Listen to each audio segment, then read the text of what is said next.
नागपूर महानगरपालिका 2026 आता आलेली आहे आणि त्यामध्ये आपल्याला शिवसेना उद्धव बाळासाहेब ठाकरे गट यांनी आपल्याला प्रभाग 34 मध्ये उमेदवारी दिलेली आहे.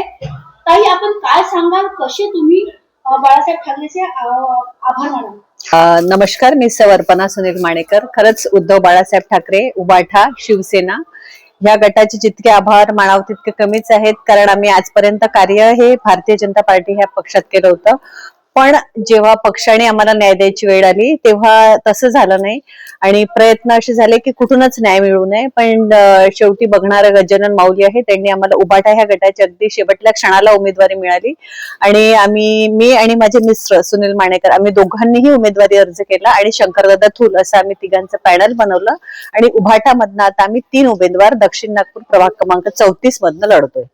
ताई, तुम्ही सांगितल्याप्रमाणे आपण जे जोडी आहात, दोघांनाही सोबत उद्धव ठाकरे गटामध्ये आपल्याला उमेदवारी मिळाली, दोघांना सोबत. ताई, दोघांना सोबत कामं करायला कसं वाटतं तुम्हाला? खूप छान अनुभव आहे. कधी विचारही केला नव्हता की ही वेळ येईल, पण जेही असेल ते छान योग घडून आलेला आहे. लोकांशी जेव्हा भेटतो तेव्हा सगळ्यांचं असं म्हणणं होते की ताई ह्या त्यांचं क्षेत्र सांभाळतील आणि दादा हे राजकारण सांभाळतील. माझं क्षेत्र म्हणजे माझं महिला विकासाचं क्षेत्र आहे. माझं मांडणी सखी मंच म्हणून महिला विकासाचा स्वयंरोजगाराचा एक मंच आहे. त्याच्यामध्ये जवळपास 10 वर्ष अगोदर मी त्याची स्थापना केली होती आणि मला राजकारण याच्यासाठी हे होतं की माझ्या सखींना कुठेतरी आधार मिळायला हवा. मी जे स्वयंरोजगार करत आहे तिथे उद्या जर मला कुठे त्यांना रोजगाराच्या संधी उपलब्ध करून द्यायच्या असतील तर मला राजकारणातनं त्या संधी आरामात उपलब्ध होतील, पण ते शक्य झालं नाही. म्हणून सगळ्यांचं असं म्हणणं आहे की जो निर्णय आम्ही घेतला तो खूप छान आहे. दादा राजकारण आणि ताई समाजकारण सांभाळतील आणि पुढे ज्या योजना येतील त्या अगदी यशस्वीरित्या पूर्ण होतील. मी जसं आपले जे प्रभाग आहे, आपल्या प्रभागमध्ये कुठले असे कामं रखडलेले आहे आणि आपल्याला कुठले असे कामं करायचे आहे? आपल्या प्रभागामध्ये मी जेव्हा आता प्रचार रॅलीमध्ये फिरत होती तेव्हा मला आढळलं की मला अगोदर असं वाटायचं की प्रभाग 34 म्हणजे खूपच विकसित झालेला प्रभाग आहे, पण जेव्हा मी रॅलीमध्ये फिरत होतो तेव्हा मला असं लक्षात आलं की अजूनही आतमध्ये पर्यंत रस्त्याच्या समस्या आहेत. कुठे घरामध्ये पाणी जात आहे, कुठे कचऱ्याचे व्यवस्थापन व्यवस्थित नाहीये, नाल्याची समस्या, नाला कुठे ब्लॉक झालेला आहे, गटर लाईनचे प्रॉब्लेम आहे, आमच्या मानेवाळा घाटाचा डायरेक्ट आतमधलं स्मशानभूमी आम्हाला दिसते. अशा अनेक समस्या मी प्रभागात फिरत असताना आढळल्या.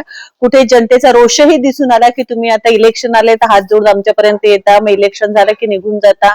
तर मी रॅली दरम्यान फिरत असतानाही जे होईल भविष्यात ते होईल, पण ज्या समस्या म्हणजे मी प्रायोरिटीवर सॉल्व्ह करू शकेल भविष्याच्या दृष्टिकोनात मी त्या नोटही करून ठेवायला लागले की माऊलीच्या कृपेने जर आशीर्वाद मिळाला आणि आपण नगरसेवक झालो तर त्या समस्या आपण प्रायोरिटीवर सॉल्व्ह करायला हव्या. ताई, आपण एक महिला आहात, नगरसेवक म्हणून आपण निवडून आले, तर महिलांसाठी काय आपण उपाययोजना समोर केलेली आहे, काय विचार केलेले आहे? मला सांगताना आनंद होतो की एक मी महिला आहे आणि साधारण 10 वर्षापासून मी महिलांसाठीच कार्य करत आहे आणि ह्या कार्याची पोच पावती म्हणूनच माझा कुठेतरी विचार होईल असं मला वाटलं होतं. मी महिला स्वयंरोजगारामध्ये पार्लर, डिझायनिंग, मेहंदी, रांगोळी, कुकिंग हे सगळे क्लासेस फ्री ऑफ कॉस्ट 10 वर्षापासून चालवत आहे. त्यात कुठलीच कॉस्ट आम्ही आकारत नाही. महिलांचे मेळावे, सांस्कृतिक मेळावे, महिलांच्या पिकनिक, आरोग्य तपासण्या, त्याचबरोबर त्यांच्या सुरक्षतेसाठी आम्ही कराटे कॅम्प, तलवारबाजी ह्या सगळ्या योजना आम्ही राबवत असतो. आणि माझं त्यामागे पुन्हा एक उद्देश होता की ज्या महिला माझ्या संपर्कात आहेत गेल्या 10 वर्षापासून त्या साधारण घरातल्या, मिडल क्लास घरातल्या आहेत, तर त्यांची जी मुलं शिकतात त्या मुलांच्या फीसचा हा खूप मोठा प्रश्न त्यांच्या समोर असतो. मी स्वतः MA-BEd आहे म्हणून माझी अशी इच्छा होती की मी एक स्वतः शिक्षण संस्था त्यासाठी रजिस्टर केली होती की पुढे भविष्यात जे अगदी लोअर क्लासची मुलं आहेत त्यांच्या आपण फ्री ऑफ कॉस्ट 10वी-12वीच्या मुलांना फ्री क्लासेस द्यायचे आणि तिथून स्पर्धा परीक्षाची पण तयारी करायची. पण जे होईल ते होईल, हरणं जिंकणं हे चालू राहणार आहे. पण माझ्या महिला स्वयंरोजगाराच्या योजना आणि विद्यार्थी विकासाच्या योजना या नक्की मी माझ्या शेवटच्या श्वासापर्यंत सुरू ठेवेल. ताई, ही निवडणूक आपण बघता महानगरपालिकेची सगळ्यात वेगळी आणि अनोखी आहे, कारण की यामध्ये पक्षांनी एकमेकांचे मित्र पक्ष असेल की आणखी कोणी विरोधक असेल, एकमेकांचे फक्त कपडे फाडण्यात आलेले आहे, एकमेकांचे वैरी झालेले आहे.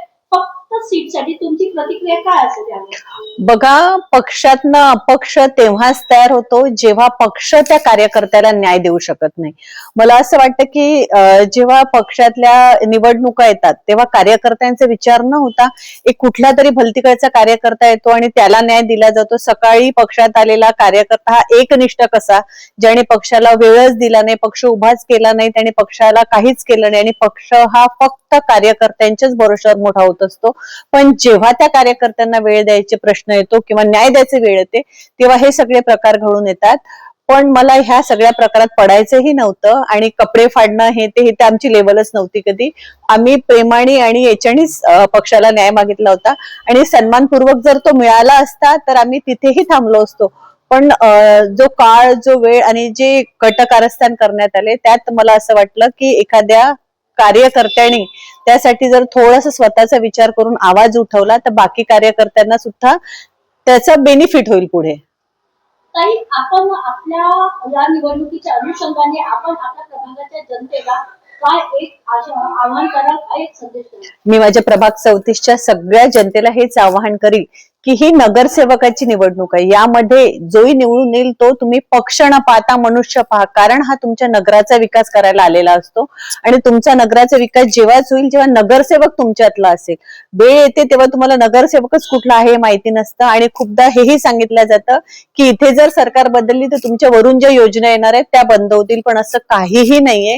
ही फक्त तुमच्या नगराच्या विकासासाठी असलेली निवडणूक असते. त्यासाठी तुम्ही योग्य उमेदवार निवडा ही तुमची प्रायोरिटी असायला पाहिजे, कारण आता वेळ हातात आहे. हा वेळ निघून गेला, काळ निघून गेला आणि मग तुम्ही जेव्हा नगरसेवक शोधायला बाहेर पडतात तर तेव्हा तुम्हाला उत्तर मिळतं की दादा हे माझं काम नाही, मी तुमच्या प्रभागात राहत नाही. तर ही वेळ आता येऊ देऊ नका. मी आणि सुनील आम्ही दोघेही ह्याच प्रभागात राहतो आणि ह्या प्रभागाला गेल्या 8-9 वर्षापासून नगरसेवकच मिळालेला नाहीये. तुम्ही फिराल तेव्हा तुमच्या लक्षातच येईल प्रभागाचा विकास. म्हणून माझ्या प्रभाग 34च्या जनतेला हात जोडून विनंती की जोही निर्णय तुम्ही घ्याल तो योग्य घ्या आणि येत्या 15 तारखेला मशाल आणि फक्त मशाल ह्या चिन्हाची बटन दाबून आम्हाला भरघोस मतांनी विजयी करा.